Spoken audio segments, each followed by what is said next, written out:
అందరికీ శనార్థులు మన మార్నింగ్ ముచ్చట్ల ప్రోగ్రామ్కి స్వాగతం. ఇక పొద్దుగాల కండ్లు తెరుచుడుతోటే కష్టమైతే మన కండ్ల ముంగట కనిపిస్తుంది. బాధ్యతలు కూడా మస్తు బరువు కనిపిస్తాయి కదా. ఉరుకుల పరుగుల బతుకు.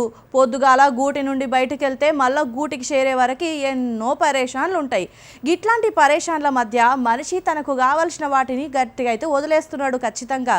గందుకెనుల్లా వాటిని గుర్తు చేసుకుంటా మంచిగా ఉండమని మరీ చెప్పేదే మన మార్నింగ్ ముచ్చట్లు. ఇక లేట్ చేయకుండా మన మార్నింగ్ ముచ్చట్లని మొదలు పెడదామా? ఇక మన వంట గదిలోకి వెళ్ళి వచ్చాక కమ్మటి వాసన ఎక్కడిదో ఎరకన కూర ఏదైనా సరే షీటికెడు మసాలా పడితే గారు షేవేరబ్బా. ఇప్పుడు ఎందుకు చెప్తున్నాను అనుకుంటున్నలా, గీయాల జూన్ 10వ తారీఖు అంటే మన ఇంట్లో ఉండే మూలికలు సుగంధ ద్రవ్యాల పండగ అన్నమాట. అవునుల్లా, ఈరోజు జాతీయ మూలికలు అలాగే సుగంధ ద్రవ్యాల దినోత్సవం. తాజా కొత్తిమీర, పుదీనా కావచ్చు, ఎండబెట్టిన యాలకులు, లవంగాలు, దాల్చిన చెక్క కావచ్చు, గివి వంటలకి కొత్త రుచులని నోరూరించే సువాసనలని ఎట్లా ఇస్తాయో ప్రత్యేకంగా చెప్పాలన్నా ఎప్పురి.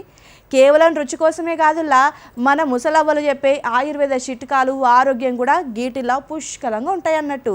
ఇక గీ ముచ్చట్లతోటి మీ మెదడుకి మేత పెట్టే ప్రతిరోజు కొన్ని ప్రశ్నలు అయితే మేమైతే అడుగుతున్నాం కదా. గదేందో గీయాల్టి ప్రశ్న కూడా చూద్దాం పారి. వైష్ణోదేవి ఆలయం ఏ పర్వత శ్రేణిలో కలదు? ఆప్షన్ ఏ ఆరావళి పర్వతాలు, ఆప్షన్ బి వింధ్య పర్వతాలు, ఆప్షన్ సి సాత్పురా పర్వతాలు, ఆప్షన్ డి త్రికూట పర్వతాలు. సో చూసారు కదండి ఆప్షన్స్ కూడా. నేనైతే ఆన్సర్ని లాస్ట్కి రివీల్ చేస్తా. అప్పటి వరకు మార్నింగ్ ముచ్చట్ల షోని మిస్ అవ్వకుండా కంటిన్యూగా చూడండి. ఇక ఈ లోకంలో మనం పైసలు సంపాదించవచ్చు, ఇండ్లు కట్టొచ్చు, జాగలు కొనొచ్చు, కానీ ఒక నమ్మకమైన దోస్తుని సంపాదించుకుంటే గా కిక్కే వేరబ్బా. అమ్మ నాన్న మనకు జన్మనిస్తే మనకు నచ్చినట్టుగా మన మనసుకి మెచ్చినట్టుగా బతికే ఇంకో అందమైన జీవితాన్ని ఇచ్చేది మాత్రం ఖచ్చితంగా దోస్తేనుల్లా. బాధొత్తే భుజం తట్టి, సంతోషం వస్తే మనకంటే ఎక్కువ ఎగిరి గంతేష్టోడే నిజమైన స్నేహితుడు. ఈ కాలంలో ఫోన్లలో మునిగిపోయి మనుషుల మధ్యన కనెక్షన్లు అయితే బొత్తిగా కరువైపోతున్నాయి. మరి ఈ బిజీ లైఫ్లో అసలైన స్నేహం అంటే ఏంది? మనుషుల మధ్యన బంధాలు ఎట్లా బలంగా ఉండాలి? దీని గురించి ఈ రోజు మనకైతే మరిన్ని మంచి విషయాలు చెప్పనికే, మనకు దిశానిర్దేశం చేయనికే ప్రముఖ నిపుణులు జైవి శ్రీరామ్ గారు అయితే మనతోని రెడీగా ఉన్నారు. గా ముచ్చటేందో సార్ మాటల్లోనే ఇందాం పారి.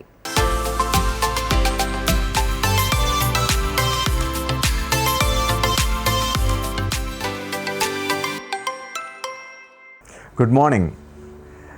మనం సరదాగా బయటికి వెళ్తూ ఉంటాం కదా. ఇప్పుడు వెళ్తున్నప్పుడు మనకి కొంతమంది స్నేహితులు సెల్ఫీ తీసుకుంటూ కనిపిస్తారు. కొంతమంది భుజాలపైన చేతులు వేసుకొని నడుచుకుంటూ మాట్లాడుకుంటూ వెళ్ళిపోతుంటారు, అలాంటి వాళ్ళు కనిపిస్తారు. కొంతమంది ఎదురుపడగానే కౌగిలించుకొని కబుర్లు చెప్పుకుంటూ కాలాన్ని కూడా మర్చిపోతారు. కొంతమంది సంవత్సరానికి ఒక్కసారే కాల్ చేసుకుంటారు. ఆ కాల్ చేసుకున్నప్పుడు కూడా ఇన్నాళ్ళు నువ్వెందుకు కాల్ చేయలేదని ప్రశ్నించరు. అప్పుడెప్పుడో ఎలా ముగిసిందో అక్కడి నుంచే మొదలవుతుంది ఆ స్నేహం. ఇలా రకరకాల స్నేహాలు మనకు కనిపిస్తూ ఉంటాయి. మరి ఏది సరైన స్నేహం, ఏది మనని నడిపించే స్నేహం, ఏ స్నేహాన్ని మనం ఉంచుకోవాలి, ఏ స్నేహాన్ని మనం తెంచుకోవాలి అని అనుమానం ఎప్పటికప్పుడు మనకు కలుగుతూనే ఉంటుంది. ఇది కరెక్ట్, ఇది తప్పు అనేది కేవలం ఎవరికి వాళ్ళకి వాళ్ళ అనుభవాల ద్వారా అర్థమవుతూ ఉంటుంది. అయితే కొన్ని చిన్న కథలు మీకు చెప్తాను. మన స్నేహానికి, మన క్యారెక్టర్కి అది రిఫ్లెక్ట్ అయ్యేలా ఉండాలి అంటే ఎలా మనం అర్థం చేసుకోవాలనేది మనకు తెలియాలి. అందుకు కొన్ని ఉదాహరణలు మీకు చెప్తాను. సాధారణంగా మనకి ఇతిహాసాలు ఉన్నాయి, మన భారతదేశానికి సంబంధించి ముడిపడి ఉన్న కథలు ఉన్నాయి కదా. వాటిలోకి వెళ్దాం సరదాగా. ఆ క్యారెక్టర్స్ మనకు బాగా తెలుసు కదా. త్రేతాయుగంలో శ్రీరాముడు ఉన్నాడని మనం చెప్పుకున్నాం. ఆ శ్రీరాముడికి ఎవరు స్నేహితుడు, ఎవరు బాగా సాయం చేశారు? సీతమ్మని వెతకడానికి వెళ్ళినప్పుడు సుగ్రీవుడు సాయం చేశాడు. మరి సుగ్రీవుడికి శ్రీరాముడికి స్నేహం ఎలా కుదిరింది? సుగ్రీవుడు ఒక కష్టంతో ఉన్నాడు, శ్రీరాముడు ఒక కష్టంతో ఉన్నాడు. ఇద్దరు కష్టాలు చెప్పుకున్నారు. ఒకరి కష్టాన్ని ఇంకొకరు తీర్చడానికి సహాయపడ్డారు. సుగ్రీవుడికి వచ్చిన కష్టం వాలి రూపంలో, తన అన్న రూపంలో వచ్చింది. రాముడికి రావణాసురుడి రూపంలో అమ్మని ఎత్తుకుపోయారు, సీతమ్మని ఎత్తుకుపోయారు అనే కష్టం వచ్చింది. ఈ రెండిటికి సాయం ఒకరికొకరు కావాలి. ఒకరికొకరు ఇచ్చిపుచ్చుకునే ధోరణిలో ఒక సయోధ్య కుదిరింది. అక్కడి నుంచి మొదలైన ఆ ప్రయాణం ఎక్కడి వరకు వెళ్ళిందో మనకు తెలుసు. ఇక కొంచెం ముందుకు వస్తే ఇంకో యుగం కూడా మనకు తెలుసు, ద్వాపర యుగం. శ్రీకృష్ణుడి గురించి కథలు చెప్తారు కదా. సరే, శ్రీకృష్ణుడి కథలో మనకి బెస్ట్ ఫ్రెండ్షిప్ అనగానే మనకు బాగా గుర్తొచ్చే కథ ఎవరు? కుచేలుడు అని చెప్తారు అందరూ కదా. కుచేలుడు అంటే ఎవరు? ఆ కథ గురించి కొంచెం మాట్లాడుకుందాం. ఎందుకంటే ఈ కథలో మనకి మిత్ర లాభం, మిత్రభేదం ఇలాంటి విషయాలన్నీ మనకి విష్ణు శర్మ గారు చెప్పినట్టు పంచతంత్రంలో కానీ ఇతరత్ర చెప్పినట్టు కాకుండా కొంచెం కొత్తగా కనిపిస్తుంది ఇక్కడ. ఈ మిత్రత్వం అనేది, మిత్రధర్మం కనిపిస్తుంది ఇక్కడ భేదాలు లాభాలు కాదు, మిత్రధర్మం కనిపిస్తుంది. శ్రీకృష్ణుడు కుచేలుడు చిన్ననాటి స్నేహితులు. కుచేలుడు చాలా పేదరికంలో ఉన్నాడు. ఈ కథ మనకు బాగా తెలుసు. ఆయన్ని కుచేలుడు అని ఎందుకంటారు? చేలము అంటే వస్త్రము, కుచేలము అంటే చినిగిపోయిన వస్త్రం. ఎప్పుడూ చినిగిపోయిన వస్త్రాలనే కట్టుకునేంత దారిద్ర్యాన్ని అనుభవిస్తున్నాడట ఆయన ఆత్మజ్ఞాని అని చెప్తారు ఆ కథలో. అంటే ఆత్మజ్ఞాని అంటే దైవాన్ని తాను తెలుసుకొని తనలో ఉన్న దైవాన్ని తాను గుర్తించాడు కాబట్టి తనకి వస్తువులతో అవసరం లేదని. కానీ పాప ఆయనకి పెళ్ళయింది, ఆయనకు భార్య ఉంది, పిల్లలు ఉన్నారు. మరి వాళ్ళందరూ ఆత్మజ్ఞానులు కాదు కదా. వాళ్ళకి ఆకలేస్తుంది, బట్టలు కట్టుకోవాలనిపిస్తుంది, అందరిలాగే అన్ని సుఖాలను అనుభవించాలనిపిస్తుంది కదా. సో ఆ పేదరికం భార్యని బాగా కొంగదీసింది. పిల్లలకు ఒక పూట కూడా భోజనం పెట్టలేకపోతున్నామే అని. భార్య వచ్చి అడిగింది కుచేలుణ్ణి. సుధాముడు ఆయన నిజానికి ఆయనకి పెట్టుకున్న పేరు. మీరు శ్రీకృష్ణ వారు కలిసి ఆశ్రమంలో గురువు దగ్గర ఒకేసారి విద్యాభ్యాసం చేశారు కదా, మీ స్నేహం ఎప్పటిదో కదా. ఆయన పెద్ద ద్వారక నిర్మించుకున్నాడు, సిరి సంపదలతో తొలదూగుతున్నాడు. శ్రీకృష్ణుని రాజు అనకూడదు, వాళ్ళకి రాజరికం చేసే అర్హత లేదని అదే కథలో చెప్తారు మనకి. కాబట్టి రాజు అనొద్దు, ఆయన తన వారందరినీ పెట్టుకొని ద్వారకని ఏలుతున్నాడు అంతే. సో ఉగ్రసేన మహారాజు ఆయన తాతగారు ఉంటారు, ఆయన రాజ్యానికి రాజు అని చెప్పుకుంటారు. ఇవన్నీ మనం పక్కన పెడదాం. మళ్ళీ మన కథలో ఒక మెయిన్ కథలోకి వద్దాం. సో భార్య కుచేలుడికి చెప్తుందనమాట, మీరు వెళ్ళి శ్రీకృష్ణుని ఎందుకు కలవకూడదు, కలిసి ఆయన ఎందుకు అభ్యర్థించకూడదు అని. అసలు మిమ్మల్ని వెళ్తే గుర్తిస్తాడా శ్రీకృష్ణుడు అని కూడా అడుగుతుంది. అంటే సుధాముడు కుచేలుడు చెప్తాడు, నా స్నేహితుడు, నా స్నేహం మీద నాకు చాలా నమ్మకం ఉంది. ఎన్నో సంవత్సరాలైంది నా స్నేహితుడిని కలిసి, కానీ ఖచ్చితంగా నా స్నేహితుడు నన్ను గుర్తుపడతాడు అని చెప్తాడు. సరే అయితే వెళ్ళండి, వెళ్ళి కలవండి మీ స్నేహితుడిని, కలిసి రండి. ఏమైనా కొంచెం మంచి జరిగితే మన పిల్లలకి కడుపు నిండా భోజనమైనా పెట్టగలుగుతాం కదా అంటుంది. అంటే సరే అని బయలుదేరదాం అనుకున్న సమయంలో ఉట్టి చేతులతో వెళ్ళకూడదు. చిన్నపిల్లల దగ్గరికి, పెద్దవాళ్ళ దగ్గరికి, స్నేహితుల దగ్గరికి, ఎవరైనా కొత్త వారి దగ్గరికి వెళ్ళినప్పుడు ఉత్తి చేతులతో వెళ్ళకూడదట, ధర్మం అది. సో మరి అలా మీరు ఉత్తి చేతులతో వెళ్ళకూడదు కాబట్టి మన ఇంట్లో ఏమీ లేవు, కటిక దారిద్ర్యంలో ఉన్నాం. కాకపోతే ఒక గుప్పెడు అటుకులు ఓ డబ్బాలో ఉండిపోయాయి. అవి ఎవరికీ సరిపోవని అలా ఉండిపోయాయి. ఆ గుప్పెడు అటుకులు మీకు ఇస్తానని చెప్పి ఆ గుప్పెడు అటుకులు ఆ చిలిగిపోయిన ఓ తువ్వాల్లో కట్టి ఆయనకి ఇస్తే ఆయన పట్టుకొని బయలుదేరతాడు. నడుచుకుంటూ పాపం వెళ్తాడు. వెళ్ళి ద్వారకను చూశాడు, చాలా ఆశ్చర్యం పొందాడు. అబ్బా ఎంత భారీగా ఉంది అనుకున్నాడు. ఆ కట్టడాలన్నీ చూశాడు, ఐశ్వర్యాన్ని చూశాడు. కృష్ణ మందిరం ముందుకు వెళ్తాడు. కృష్ణుడి రాజభవనంలో నుంచి వస్తున్న కొంతమంది ఆడవారిని చూసి ఆశ్చర్యపోతాడు. వాళ్ళు కేజీలు బంగారం నగలు వేసుకుని ఉన్నారట. వాళ్ళని చూసి ఎవరు వీళ్ళు, కృష్ణుడి భార్యలా బంధువులా అని అడిగితే కాదు, పని వాళ్ళని చెప్తారు. పని వాళ్ళే ఇలా ఉన్నారంటే కృష్ణుడు ఎలా ఉన్నాడు అనుకుంటాడట. అనుకొని లోపలికి వెళ్తాడు. వెళ్ళి ద్వారపాలకులకి ఏం చెప్తాడంటే, నేను కృష్ణుడి స్నేహితుడిని, ఆయన్ని కలవడానికి వచ్చాను. వాళ్ళు ఎగాదగా చూస్తారు. ఈ చిరిగిపోయిన పంచ, తిరిగిపోయిన తువ్వాలు, ఒంటి మీద నూలు జంధ్యం పోగు తప్ప ఏమీ లేదు ఈయనకి. మొత్తం మట్టి కొట్టుకుపోయి ఉన్నాడు, ఎక్కడి నుంచి వచ్చాడో తెలియదు. ఈయనేమో సడన్గా వచ్చి శ్రీకృష్ణుడి ఫ్రెండ్ అంటాడు. ఈయనకి అపాయింట్మెంట్ ఇవ్వాలా వద్దా అని అనుమానపడి, సరే మన ధర్మం మనం చేద్దాం, లోపలికి వెళ్ళి శ్రీకృష్ణుడికి చెప్తారు. శ్రీకృష్ణుడు కుచేలుడు లేదా సుధాముడు అనే పేరు వినగానే తన భార్యతో కలిసి అంతఃపురంలో, తన అంతరంగ మందిరంలో రుక్మిణీదేవితో కలిసి ఉంటాడు. అక్కడ బెడ్ మీద పడుకొని మాట్లాడుతుంటాడు. అలాంటి సమయంలో ఈ పేరు వినగానే ఒక్కసారి ఇలా చూస్తాడట. చూడగానే గదిలోంచి స్ట్రైట్గా వీధి అరుగు కనిపిస్తోందట. అక్కడ కుచేలుని చూడగానే ఒక్క ఉదుటున మంచం దిగి పరిగెట్టుకుంటూ కుచేలా ఎలా ఉన్నావు నా మిత్రమా, వచ్చావా అని గబగబగా పరిగెట్టుకుంటూ వెళ్ళిపోతాడు. వెళ్ళిపోయి ఆ దుమ్ము ధూళి ఇవన్నీ పట్టేసున్న చిరిగిపోయి ఉన్న కుచేలుడి కాస్త గట్టిగా కౌగిలించేసుకొని లోపలికి తీసుకొచ్చేసి అక్కడ ఇక్కడ సోఫాలో కూర్చో, కుర్చీలో కూర్చో, హాల్లో కూర్చో, టీవీ చూడని చెప్పలే, డైరెక్ట్గా బెడ్రూమ్లోకి తీసుకెళ్ళిపోతాడు. ఆ బెడ్రూమ్లోకి పని వాళ్ళు కూడా వెళ్ళరు. అలాంటి బెడ్రూమ్లోకి తీసుకెళ్ళిపోయి మంచం మీద కూర్చోపెట్టి నీళ్లు అందించేసి అన్ని సపర్యలు చేసేసి, ఎంత అలిసిపోయావు, ఎంత ఎర్రగా మొహం కాలిపోయింది, నడుచుకొని వచ్చావా, చెప్పుంటే రథం పంపించేవాడిని కదా, ఇన్ని మాటలు మాట్లాడేసి వెళ్ళి రుక్మిణి అర్జెంటుగా చెంబుతో నీళ్లు తీసుకురా అంటాడు. కాళ్ళు కడిగేస్తాడు, నీళ్ళ మీద జల్లేసుకుంటాడు. నా మిత్రుడు ఎంతో పండితుడు, అవి ఇన్ని చెప్పేస్తాడు. ఫుల్గా భోజనం పెడతాడు, కొత్త బట్టలు ఇస్తాడు, తాంబూలం కూడా తానే కట్టేస్తాడు, అన్ని సపర్యలు చేస్తాడు, విసురుతాడు, రుక్మిణీదేవితో సపర్యలు చేయిస్తాడు. రుక్మిణీదేవి అంటే ఎవరు? పట్టమహిషి, మహారాణి, ఆవిడతో సపర్యలు చేయిస్తాడు ఈయనకి. ఇవన్నీ చూసి కుచేలుడు ఆశ్చర్యపోతాడు. అసలు నా మిత్రుడు, ఎంత ప్రేమ, ఇంత కరుణ, ఇంత మిత్రత్వం అని.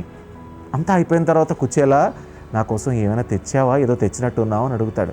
అనగానే ఆయన ఆ మూటని సిగ్గుతో, అంటే ఇంత పెద్ద ఐశ్వర్యాన్ని అనుభవిస్తున్న శ్రీకృష్ణుడికి నేను తీసుకొచ్చి నీ అటుకుల మూట చూపించాలని ఆలోచిస్తుంటే టప్పన మూట తీసుకొని కాసిన నోట్లో వేసుకుంటాడు.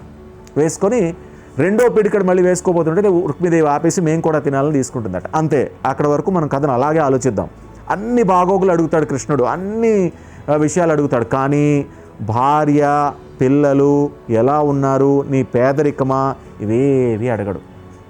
అతనంత పేదరికంలో ఉన్నా కూడా చాలా ప్రేమగా దగ్గర తీర్చుకొని అన్నీ చేసి రాత్రి పడుకోబెట్టి ఉదయం మళ్ళీ రథంలో వెళ్ళిపో అంటే వద్దొద్దు, నేను నడుచుకునే వెళ్తాను, నేను ఎలా వచ్చానో అలాగే వెళ్తానని కుచేలుడు మళ్ళీ తన పాత బట్టలు వేసుకొని బయలుదేరిపోతాడు. సెలవు తీసుకొని గుమ్మం వరకు వచ్చి బాయ్ చెప్పి పంపిస్తాడు. ఇప్పుడు కుచేలుడు ఏం చేశాడు, కృష్ణుడు ఏం చేశాడు ఒకసారి చూద్దాం. కుచేలుడు ఏం చేశాడు, తన స్నేహితుడిని నోరు తెరిచి సాయం అడగలేకపోయాడు. ఎందుకు, ఇంత ప్రేమ చూపిస్తున్న నా మిత్రుడి దగ్గరికి నేను స్వార్థపరుడిగా వచ్చానా, నా మిత్రుడిని చూడడానికి రాలే, ఎందుకు వచ్చాను, నాకు ఈ డబ్బులు కావాలి, నాకు ఈ ఐశ్వర్యం కావాలి, పిల్లలకి తిండి లేదు, ఇది కావాలని అడగడానికి వచ్చానని ఆయన చెప్పలేదు. ఇంత పేదరికం చూసి కూడా కృష్ణుడు కుచేలుణ్ణి నువ్వు పేదవాడిగా ఉన్నావా, నీ పిల్లలు ఏం చేస్తున్నారు, బట్టలు ఉన్నాయి, తిండి ఉన్నాయని ఆయన అడగలేదు. చూడండి, ఆయన ఎందుకు అడగలేదు, నా సుధాముడు నా మిత్రుడు ఎంతో ఆత్మాభిమానం కలవాడు, వాడిని నేను అడిగితే నొచ్చుకుంటాడని కృష్ణుడు అడగలేదు. నా మిత్రుడు ఇంత ప్రేమ చూపిస్తుంటే నేను స్వార్థంతో వచ్చానని చెప్పడం తప్పు, నా మిత్రుడిని చూడ్డానికే వచ్చి ఉండాల్సింది కాబట్టి నేను అడగకూడదని సుధాముడు అడగలేదు. చూడండి ఎంత స్వచ్ఛమైన స్నేహం, ఎంత స్వచ్ఛమైన మిత్రత్వం, ఎంత స్వచ్ఛమైన మిత్రధర్మం. బయలుదేరాడు, వెళ్ళాడు, చేరుకున్నాడు, పెద్ద భవనం అయిపోయింది, బంగారం వచ్చేసింది, ఇవన్నీ మన కథలో చెప్తారు. ఇదంతా కృష్ణుడు చెప్పకుండా చేసింది. చూసి ఆశ్చర్యపోయాడు కుచేలుడు. ఇందులోంచి మనం గ్రహించాల్సిన ధర్మం ఏంటో తెలుసా, ఒకరికొకరు చెప్పుకోకపోయినా మిత్రత్వంలో ఒకరికొకరు తెలియాలి. అప్పుడు అది సహజమైన మిత్రత్వం. మనం ఫ్రీక్వెన్సీ మ్యాచ్ అని, ఇద్దరిది ఒకే టైప్ ఆలోచనని, ఇద్దరు ఒకేలా ఉంటేనే ఫ్రెండ్స్ అని, ఇదంతా పొరపాటు. మన స్వాతంత్ర సంగ్రామం తీసుకోండి, సుభాష్ చంద్రబోస్ గారు, టాగోర్ ఇద్దరు మంచి ఫ్రెండ్స్. టాగోర్ గారు కొంచెం పెద్ద, దేశ్ నాయక్ అనే ఒక బిరుదును కూడా సుభాష్ చంద్రబోస్కి ఇచ్చింది టాగోరే. కానీ టాగోర్ ఏ రోజు సుభాష్ చంద్రబోస్ యొక్క ఐడియాలజీతో ఏకీభవించలేదు. నువ్వు మిలిటరీ మార్గంలో వెళ్తానంటే వద్దు, అలా పనికిరాదు, మనం ఈ శాంతియుత మార్గంలోనే వెళ్ళాలని టాగోర్ అన్నారు. దాన్నేమో బోస్ విభేదించారు. ఈ విషయంలో ఐడియాలజికల్ విభేదాలు ఉండొచ్చు, కానీ ఇద్దరు స్నేహితులు, మన ఇద్దరి మధ్యన ఐడియాలజికల్గా భేదాలు ఉండొచ్చు, కానీ మన స్నేహానికి మాత్రం అది అడ్డు కాదు అని. అక్కడ కుచేలుడు కథ తీసుకున్నా, అంతకుముందు రాముడి కథ తీసుకున్నా, ఇప్పుడు చంద్రబోస్ కథ తీసుకున్నా, చాణక్యుడు చంద్రగుప్తుడి కథ తీసుకున్నా, ఇందులో ఒక ధర్మం మనకు కనిపిస్తుంది. స్నేహాలు చేయండి, ఎలాంటి స్నేహం ఉండాలో గమనించండి, గుర్తించండి, స్నేహ ధర్మాన్ని పాటించండి. Thank you.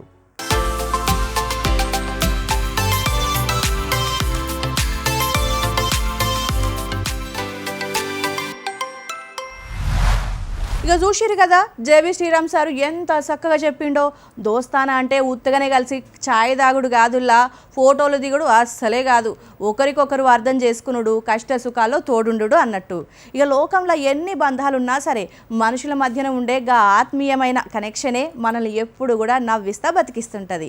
ఈ రోజు నుంచి మీ పాత దోస్తులకి ఒక్కసారి అయితే ఫోన్ చేసి మాట్లాడుర్రి, వీలైతే కాసింత ముచ్చట కూడా పెట్టుర్రి, మీ బంధాలని గట్టిగా కాపాడుకోరి.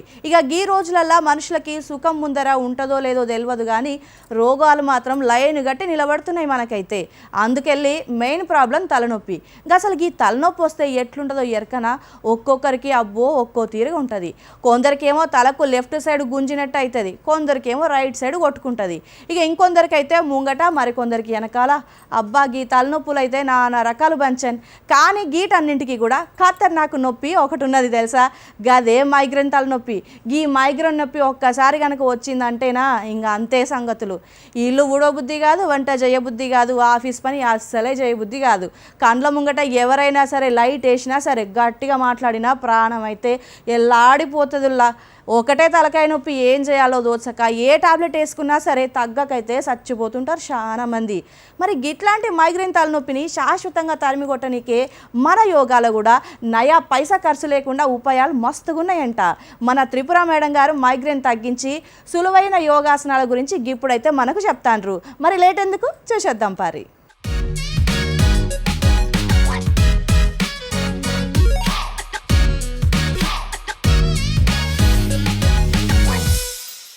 నమస్తే అండి. దూరదర్శన్ యాదగిరి ప్రేక్షకులకు మరొకసారి నమస్కారం. Myself Tripura. I'm a national Khelo India medalist from the Yogasana Bharat and also in the fields of Ayurveda, chiro and marma practitioner, international certified trainer, also prenatal certified trainer from the SVYASA. So ఈ యోగా హ్యాపీ జర్నీలో ఈరోజు మనం చూస్తున్నాము అతి ముఖ్యమైన ఇంపార్టెంట్ పార్ట్ గురించి మనం చెప్తున్నాం.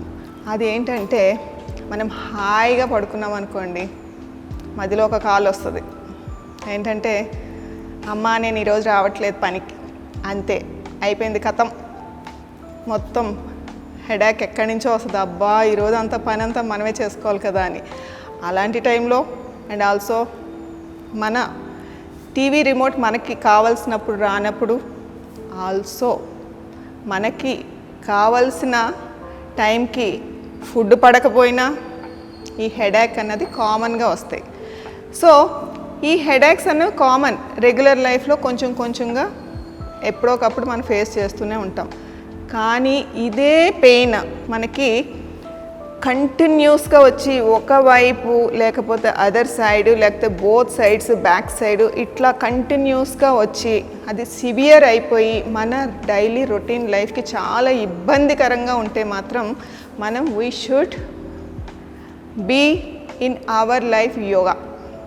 ఎందుకంటే మెడిసిన్స్ తీసుకొని కొంతమందికి వామిటింగ్స్ కూడా అయిపోతుంటాయి, ఎలాంటి వర్క్ చేసుకోలేరు, నిద్ర పట్టదు, డిప్రెషన్స్, లేకపోతే ఇంకా మనకే అసలు కుదురు కూడా ఉండదన్నమాట.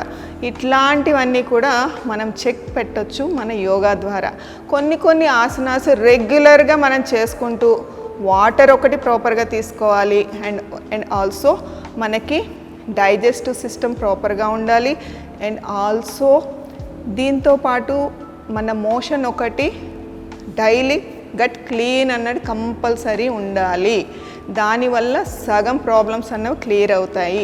ఈ మైగ్రేన్కి one of the main reason కూడా ఈ గట్ క్లీనింగ్ అన్నది కూడా చాలా ఇంపార్టెంట్. వాటర్ 4 లీటర్స్ తీసుకోవాలి, దాంతోపాటుగా ఈ గట్ క్లీనింగ్ అన్నది కూడా చాలా ఇంపార్టెంట్గా చూసుకోవాలి. సో దీని గురించి మనం ఏం చేయాలి, ఫైబర్ ఎక్కువ తినాలి అండ్ ఆల్సో 80% మనము ఫుడ్ తినేసి తర్వాత అంటే కొంచెం గ్యాప్ ఉంచుకోవాలి. గ్యాప్ ఉంచుకుని 1 అవర్ తర్వాత దానికి మనం క్లీన్ అవుట్ చేసుకోవడం కోసం ఈ వాటర్ అన్నది ప్రాపర్గా 1 అవర్ తర్వాత తీసుకోవాలి. దీని గురించి మనకి ఎసిడిటీస్ కూడా కొంచెం తగ్గుతాయి. దీనివల్ల యాసిడ్ రిఫ్లెక్షన్ వల్ల కూడా కొన్నిసార్లు హెడేక్ అన్నది వన్ ఆఫ్ ది మెయిన్ రీజన్స్గా ఉండొచ్చు. సో ఇవన్నీ క్లియర్ చేసుకోవడానికి ఇప్పుడు మనము యోగాలో కొన్ని ఆసనాస్, ప్రాణాయామాస్, చాంటింగ్స్ ఇట్లా అన్నీ కూడా మనము ఇప్పుడు చూడబోతున్నాము మన మైగ్రేన్ ఎపిసోడ్లో. సో ఈరోజు ఫస్ట్ మనం చాంటింగ్స్తో స్టార్ట్ చేద్దాము. చలో, take a large breath in, sit in comfortable position, any meditative posture. Let's chant.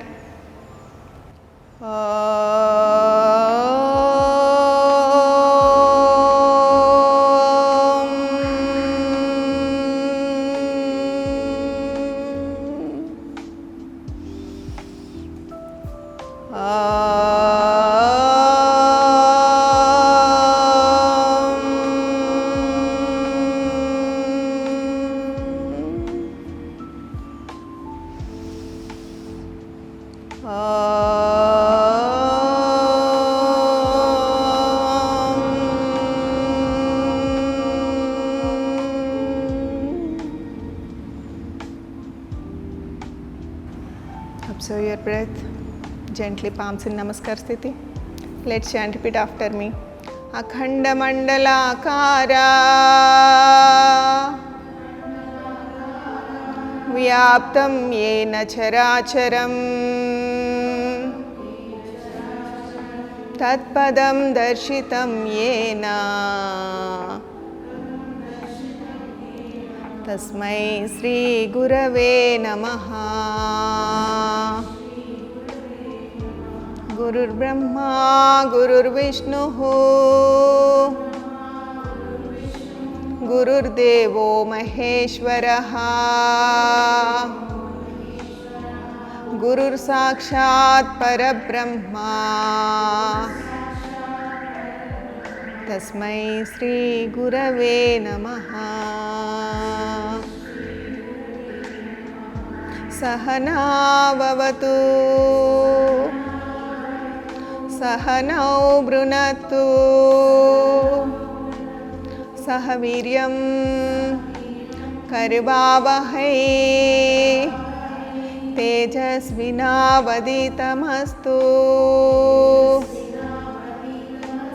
మా విద్విషావహై.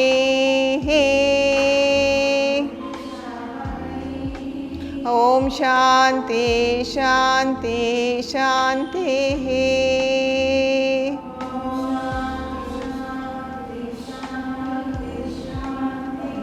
Gently release your palms, relax your body, feel the beautiful vibrations and sensations in our body, and gently open your eyes with a few blinks of eyes and slowly come to the normal position.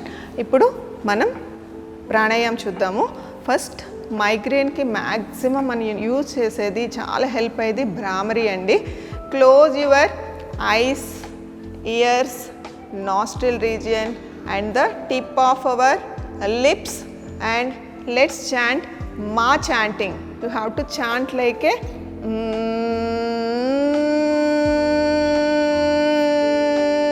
anna sound రావాలి for 6 rounds.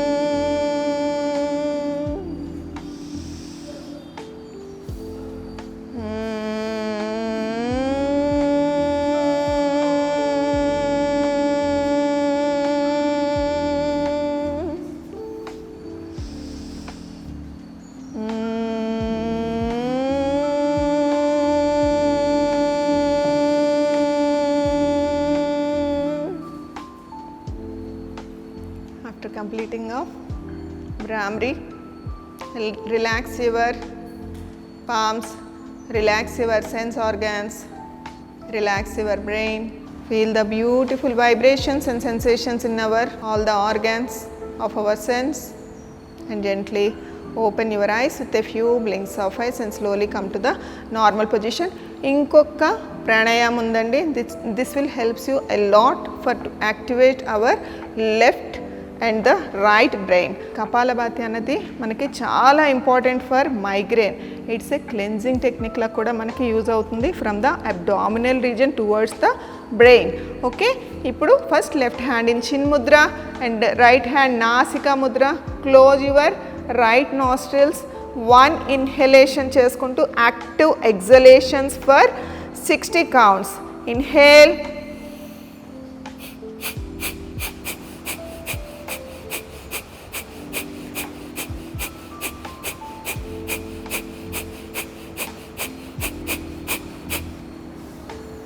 after completing of 60 counts of our left side Kapalabhati, relax your total upper body parts of our left side. Find the difference between our Chandra Nadi and the Surya Nadi, which is left nostrils and the right nostrils, and gently open your eyes with a few blinks of eyes. Abhi, now we will do close your left nostrils. Inhale with the right, 1 inhalations and active exhalations for only 1 inhalation. Start 60 counts.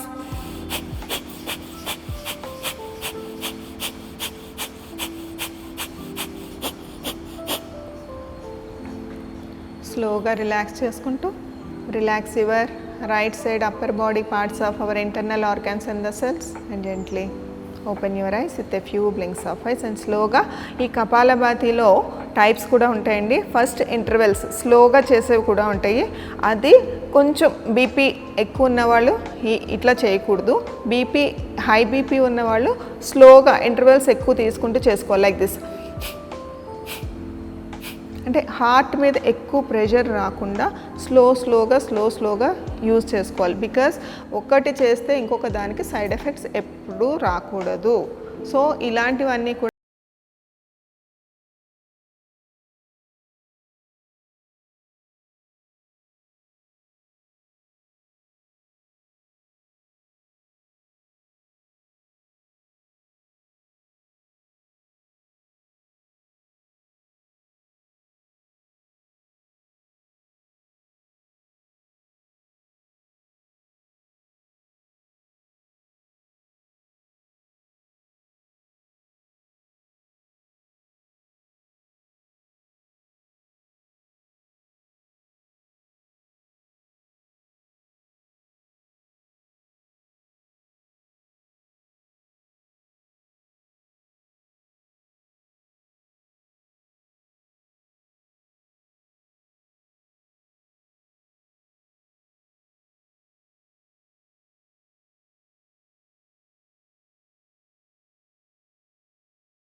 Excellent medicine for migraine. And వీటిని రెగ్యులర్గా ఇప్పుడు మేమంటే ఇక్కడ time limited కాబట్టి 60 counts చేసుకుంటున్నాము. మీరు ఇంకా daily 5 minutes 10 minutes morning afternoon evening మీ సివియారిటీని బట్టి మీరు చేసుకోవచ్చు. ఈరోజు మన ప్రాణాయామాసు ఇవి చూసాం. నెక్స్ట్ ఎపిసోడ్లో సమ్ ఆసనాస్ బేసిక్ నుంచి కొంచెం అడ్వాన్స్డ్ వరకు చూద్దామండి. This is Tripura signing off. చూసిరు కదా త్రిపుర మేడం ఎంత మంచిగా అర్థమయ్యేటట్టు చెప్పిందో. మైగ్రేన్ తలనొప్పి వచ్చినప్పుడు అయితే టాబ్లెట్లు మింగి ఆరోగ్యాన్ని వాడు చేసుకున్నాడు కన్నా రోజు పొద్దుగాల లేచి గీ యోగాసనాలు ప్రాణాయామం చేసుకుంటే తలకాయ నొప్పి అయితే అస్సలు మన జోలికి రాదు.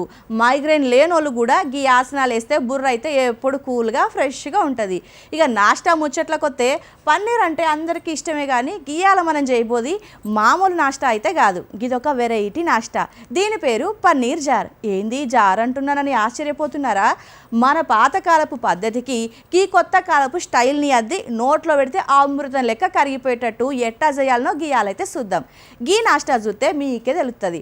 పన్నీర్ని గీట్లో కూడా చేయొచ్చా అని కండ్లు అప్పగించి చూస్తారు. ఇక అస్సలు లేట్ చేయొద్దు. మరి ఈ వంటకం ఎట్టా చేయాలో ఒకసారి చూసేద్దాం పారి. Welcome to smart breakfast. నేను డాక్టర్ పూజశ్రీ. పన్నీర్ జార్ ఎలా తయారు చేసుకోవాలో తెలుసుకుందాం. ఈ paneer jar high protein and high fibre ఉండడం వల్ల షుగర్ పేషెంట్స్కి ఇది చాలా మంచిది. పన్నీర్ జార్ తయారు చేయడానికి ముందుగా కావాల్సిన పదార్థాలు: 150 grams paneer, oil, tomato, curd, oregano, chilli flakes, onion, keera and lettuce. And ఒక జార్ లాంటిది ఉంటే ఈజీగా మనకి మిక్స్ చేసుకోవడానికి అవసరం పడుతుంది. ముందుగా పన్నీర్ని ఎయిర్ ఫ్రైయర్ ఉన్న వాళ్ళైతే డైరెక్ట్గా ఎయిర్ ఫ్రైయర్ చేసుకొని just spray of oil use చేసుకుంటే ఇంకా మంచిది. ఎయిర్ ఫ్రైయర్ లేని వాళ్ళు స్టవ్ పైన దాన్ని ఎలా టాస్ చేయాలో తెలుసుకుందాం. ముందుగా స్టవ్ వెలిగించి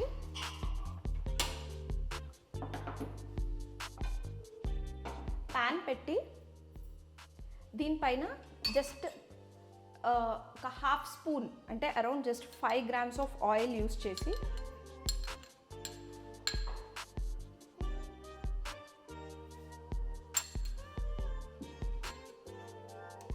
వీటిలో పన్నీర్ ముక్కలు వేసుకోవాలి.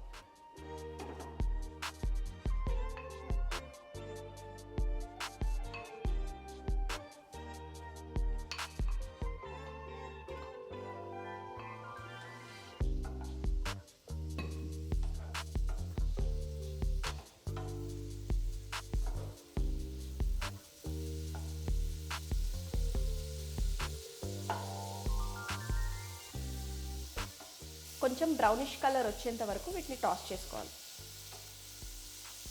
పన్నీర్ జార్ ప్లేస్లో మనం చికెన్ జార్ని కూడా తయారు చేయొచ్చు. పన్నీర్ ప్లేస్లో జస్ట్ చికెన్ని రీప్లేస్ చేసి తయారు చేయాల్సిన విధానం మాత్రం రెండిట్లో సేమ్.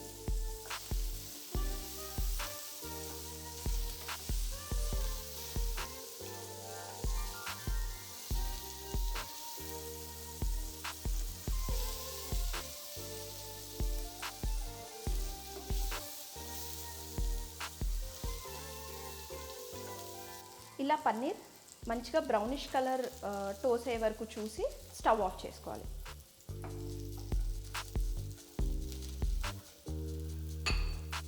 ఇప్పుడు ఈ పన్నీర్ ముక్కల్ని జార్లోకి తీసుకోవాలి. ఇలా ఎయిర్ ఫ్రైయర్ చేసిన పన్నీర్ కానీ లేదా వెరీ లైట్ ఆయిల్ యూస్ చేసి పన్నీర్ని లైట్గా ఫ్రై చేసుకోవచ్చు. దీని ప్లేస్లో చికెన్ని కూడా యూస్ చేయొచ్చు. సో ఇప్పుడు పన్నీర్ జార్ ఎలా తయారు చేయాలో తెలుసుకుందాం. ముందుగా ఒక జార్ తీసుకొని దీంట్లో మనం ఎయిర్ ఫ్రై లేదా ఆయిల్తో పాన్ ఫ్రై చేసిన పన్నీర్ని జార్లో ముందుగా పన్నీర్ వేసుకోవాలి.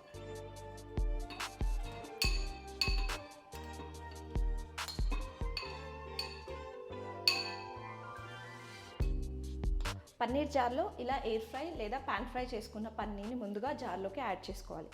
అండ్ దీంట్లో టొమాటో,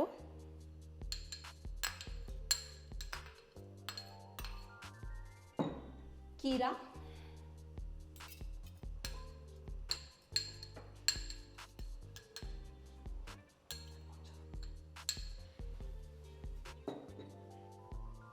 ఆనియన్,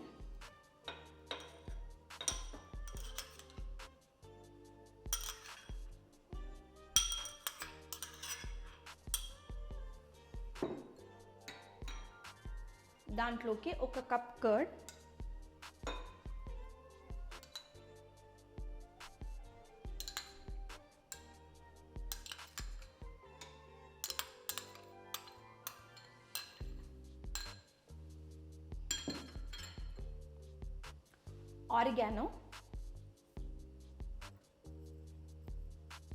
ఆరిగానో అనేది జస్ట్ టేస్ట్ కోసమే,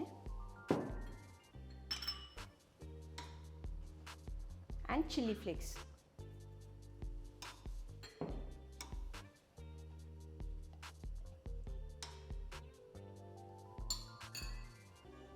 దీంట్లోకి లెట్యూస్,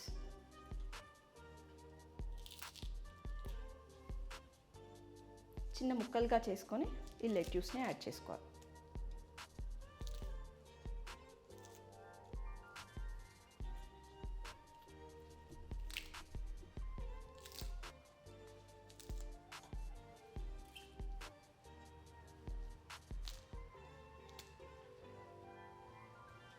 ఇలా పన్నీర్ జార్ని ఒక్కొక్క లేయర్గా వేసుకొని దీనిపైన మూత పెట్టి దీన్ని షేక్ చేసుకోవాలి.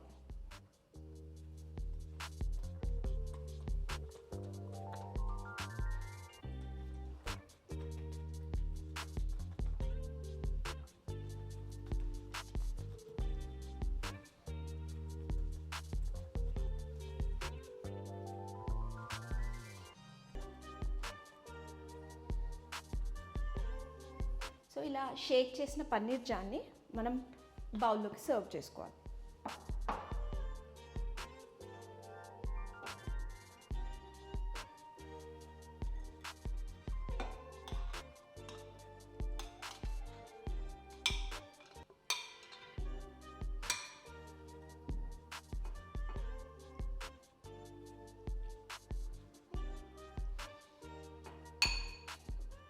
హై ప్రోటీన్, హై ఫైబర్ ఉన్న పన్నీర్ జార్ రెడీ.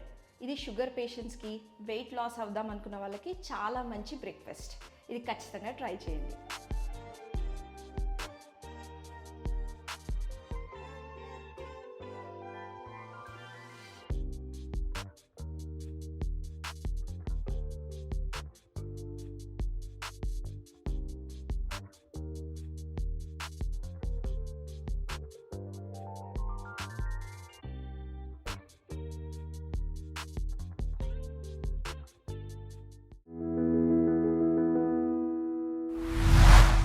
చూసిరు కదా, సూత్తా అంటేనే పానం లేచి నిలబడుతుంది. గీ పన్నీర్ జార్ తింటే మనసు కుదుటబడి కడుపు అయితే మంచిగా నిండిపోతుంది. హోటళ్ళకు పోయి పైసలు తగలేసే బదులు గిట్లా చూపించినట్టు ఇంట్లో చేసుకొని తినుండ్రి. మరి గిట్ల అయితే మన ఒంటికి కావాల్సిన కాల్షియం, ఫాస్ఫరస్, మెగ్నీషియం వంటి ఖనిజాలు కూడా మస్తుగా దొరుకుతాయి. ఇక ఇప్పటిదాకా మనకైతే కేదారేశ్వరి మేడం చెప్తుంటే గా కుతుబ్ షాహీల కాలం నాటి ముచ్చట్లు, గాల పరిపాలన విధానం, గా 7 సమాధుల వెనకాల ఉన్నటువంటి శిల్పకళ నైపుణ్యం ఎంత గ్రేట్ అనిపించిందో కదా మనకైతే. అంతేకాదుల్లా గా రోజుల్లోనే గాళ్ళకున్న ముందు సూపుతోటి కట్టించిన ఇరిగేషన్, నీటిపారుదల వ్యవస్థల గురించి ఇంటంటే ముక్కున ఏలేసుకోక తప్పదన్నట్టు. గైతే గిక్కడితోనే అయిపోయలేదు కథ. మనకు బయటకి కనిపిస్తున్నవి గా 7 సమాధులేనా? ఇంకా లోపల దాగున్న రహస్యాలు ఏమైనా ఉన్నాయా? అసలు ఈ గంభీరంగా నిలబడ్డ గోల్కొండ కోట గోడల వెనకాల ఇంకెన్ని మిస్టరీలు దాగున్నాయి? శత్రువుల గుండెల్లో రైలు పరిగెంతించిన గా కోటల మనకు తెలియని సీక్రెట్లు, సొరంగాలు, రహస్య మార్గాలు ఏమైనా ఉన్నాయా? వీటన్నింటి గురించి కూడా మనకు తెలియని గా ఆసక్తికరమైన నిజాలని కూడా క్లుప్తంగా పూసగుచ్చినట్టు చెప్పనీకే కేదారేశ్వరి మేడం అయితే రెడీగా ఉన్నారు. ఇక లేటెందుకు, గా గోల్కొండ రహస్యాల ప్రపంచంలోకి మనం కూడా వెళ్ళిపోతాం. నమస్తే, doctor J Kedareshwari, former director of department of archaeology and museums, ఏదైతే ఇప్పుడు డిపార్ట్మెంట్ ఆఫ్ హెరిటేజ్ అంటున్నారో, former director of culture, founder director of state gallery of fine arts and additional commissioner, greater Hyderabad municipal corporation.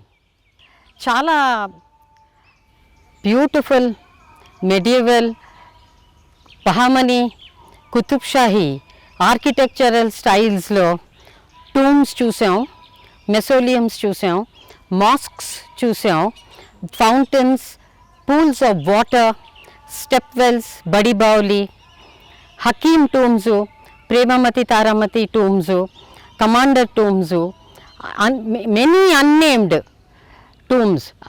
వాళ్ళ ministers అవ్వచ్చు, వాళ్ళ nobles అవ్వచ్చు, అది కాకుండా summer విలా కూడా చూడడం జరిగింది. ఈ 106 ఏకర్స్లో ఆల్మోస్ట్ మోర్ దెన్ 100 మాన్యుమెంట్స్ ఉన్నాయి.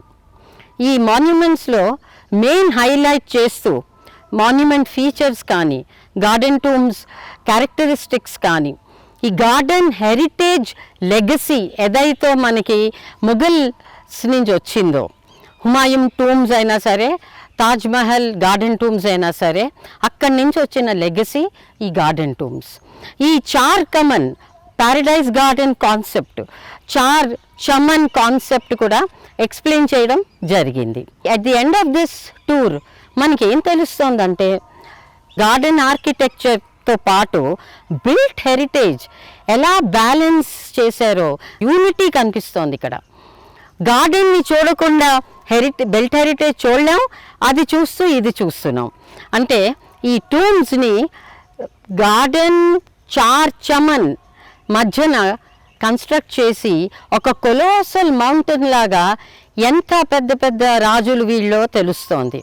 ఆ టూమ్ చూసి ఈ రాజుల గొప్పతనం ఒకటి మనకి 400 సంవత్సరాలైనా మనకి ఈ టూమ్స్ చెప్తున్నాయి. ఈ కొలోసల్ మౌంటైన్ ఈ చార్ చమన్ నుంచి లేస్తున్న కాన్సెప్ట్ ఈ 4 రివర్స్ మధ్యన రివర్స్ ఆఫ్ లైఫ్ అంటారు. ఈ చార్ చమన్ అంటే చార్ కంపస్ పాయింట్స్. హిందూ మైథాలజీలో కూడా చార్ ధామ్ అని ఉంటుంది కాన్సెప్ట్, అది మనకి తెలిసింది. ఈ సీటింగ్ అరేంజ్మెంట్ కానీ, ఈ మొత్తం ఎలా అయితే రాజుల్ని బెరీ చేసేవారో, సమాధి చేసేవారో చూసాం మనం. సౌత్ గేట్ నుంచి దేహమృత్యం తీసుకొచ్చి హమాంలో మార్చరీలో ఎలాగా రౌండ్ ప్లాట్ఫామ్ మీద 12 స్పోక్స్ తోటి స్నానం చేయడం జరిగిందో, ఆ water, hot water, cold water సిస్టమ్స్లోంచి అవి నింపి తీసుకురావడం ఆ రౌండ్ ప్లాట్ఫామ్ దగ్గరికి. అది అయ్యాక మళ్ళా సౌత్ గేట్ దగ్గర ఉన్న మాస్క్ పైకి తీసుకెళ్ళి లాస్ట్ ప్రేయర్ అయ్యాక వీళ్ళని సమాధి చేయడం మనం తెలుసుకున్నాం ఈ కాన్సెప్ట్. ఈ టూమ్స్ దగ్గర పక్కపక్కనే మాస్కులు ఉండడం మీరు చూడడం జరిగింది. ప్రతి గార్డెన్ టూమ్ దగ్గర చాలా మంచి పొజిషన్స్లో మాస్క్స్ ఉన్నాయి. హయత్ బక్షి మాస్క్ కూడా, the great mask of Golconda tombs మనం చూసాం. ఔరంగజేబ్ ప్రేయర్ చేసిన మాస్క్ కూడా మనం చూసాం. ఇప్పుడు ఈ హిస్టరీ చూసుకుంటే 400 సంవత్సరాల హిస్టరీ మీకు ఇన్ని ఎపిసోడ్స్లో మేము సమరైజ్ చేసి చెప్పడం జరిగింది. వాళ్ళ హ్యూమన్ హెరిటేజ్ కాన్సెప్ట్స్ కానీ, garden concepts, garden tomb concepts, order and balance, unity in all things, ఇవన్నీ ఎక్స్ప్లెయిన్ చేయడం జరిగింది. ఈ డిఫరెంట్ ఆర్కిటెక్చరల్ డిజైన్స్, మోటివ్స్, స్టకో వర్క్లో, లైమ్ అండ్ మోటార్ వర్క్లో, స్టెప్ వెల్ ఇరిగేషన్ సిస్టమ్, ఆ వాటర్ మొత్తం గార్డెన్ పంపించాం. 6 స్టెప్ వెల్స్ ఇక్కడ ఉన్నాయి. ఈ మొత్తం గార్డెన్లో స్ప్రెడ్ చేయడం చూడడం జరిగింది. ఈ మొత్తం 106 ఏకర్స్ టూరిస్టులు రిలాక్సేషన్, ఎవ్రీడే వాకర్స్కి వాళ్ళకి రిలాక్సేషన్ కాకుండా ఇదో పెద్ద యూనివర్సిటీ నేనైతే అంటాను. ఆర్కిటెక్చర్ స్టూడెంట్స్కి, హిస్టరీ స్టూడెంట్స్కి, ఆర్కియాలజీ స్టూడెంట్స్కి, ఆర్ట్ స్టూడెంట్స్కి, వీళ్ళందరికీ ఇదొక open air class room university. ఇక్కడికి వచ్చి university teachers must bring there students here. ఇక్కడికి తీసుకురావాలి, ప్రాక్టికల్ ఇన్ఫర్మేషన్ ఇవ్వాలి. అది కాకుండా ఈ ఇరిగేషన్ సిస్టమ్ కూడా సివిల్ ఇంజనీర్స్, ఇంజనీరింగ్ కాలేజెస్ నుంచి ఎవరైతే సివిల్ ఇంజనీరింగ్ చేస్తారో వాళ్ళు కూడా వచ్చి ఇది అబ్జర్వ్ చేసి దీన్ని స్పెషల్ నోట్స్ చేయాలి. ఇలాంటి హెరిటేజ్ ఏరియాస్కి, కుతుబ్ షాహీ రాయల్ టూమ్స్, కుతుబ్ షాహీ గోల్కొండకి వచ్చి నోట్స్ తీసుకుని అబ్జర్వ్ చేసి ఆర్చెస్ డెవలప్మెంట్ కూడా వాళ్ళు ఇక్కడ అబ్జర్వ్ చేయగలరు.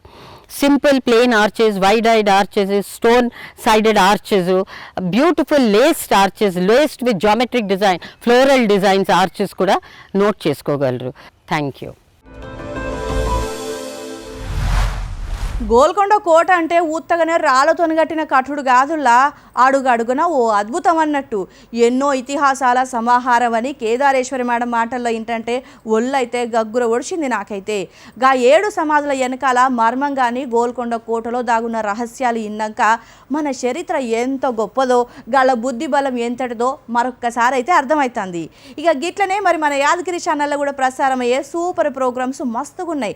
మరి వీటిని కూడా మీరు యాదించుకోవాలి కదా, గందుకే వాటి గురించి చెప్తా చూడండి.